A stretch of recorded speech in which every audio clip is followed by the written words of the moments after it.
Okay, so we're gonna go over the top 3 social media networks and what makes each one special, and share examples of companies that are doing things right on each platform. First, there's Facebook, and if you're not a complete stranger to this thing called the internet, then you most probably are among the 1.3 billion people with accounts here.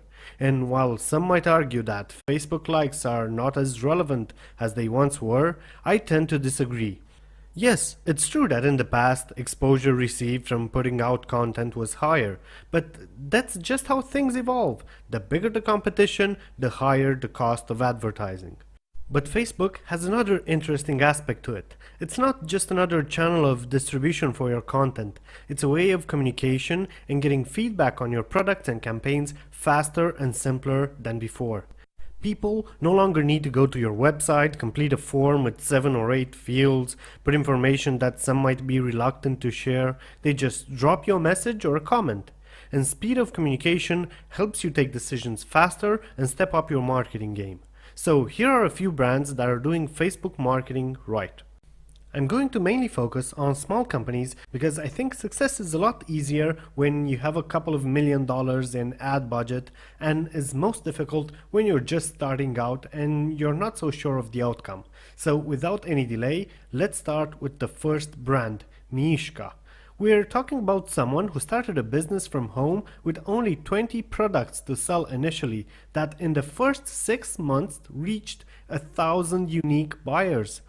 All the sales made were through Facebook, and the brand didn't even have a website at first.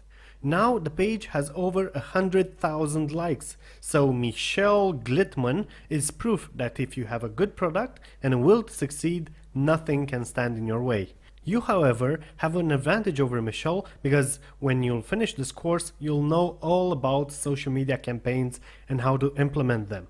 Moving on to the next business, we have 23 Snaps, which is an app from London that lets parents save photos and videos of their children to a beautiful digital journal.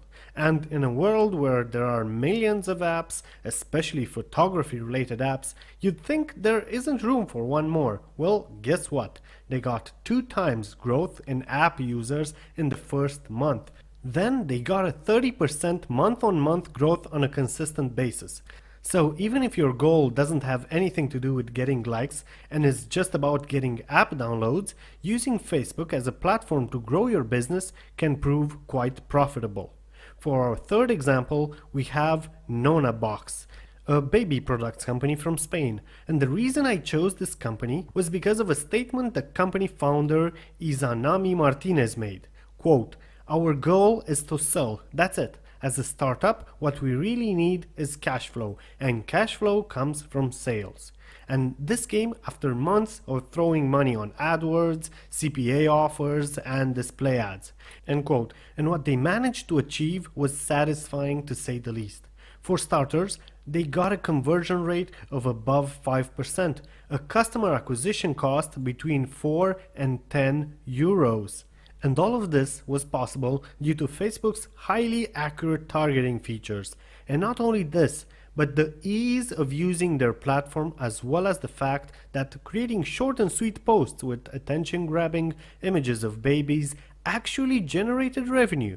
So there you have it. A few companies from different parts of the world in totally different industries, starting out with just an idea and no prior experience, managed to succeed using Facebook as their main marketing platforms. And if they can do it, I'm convinced that you can do it as well.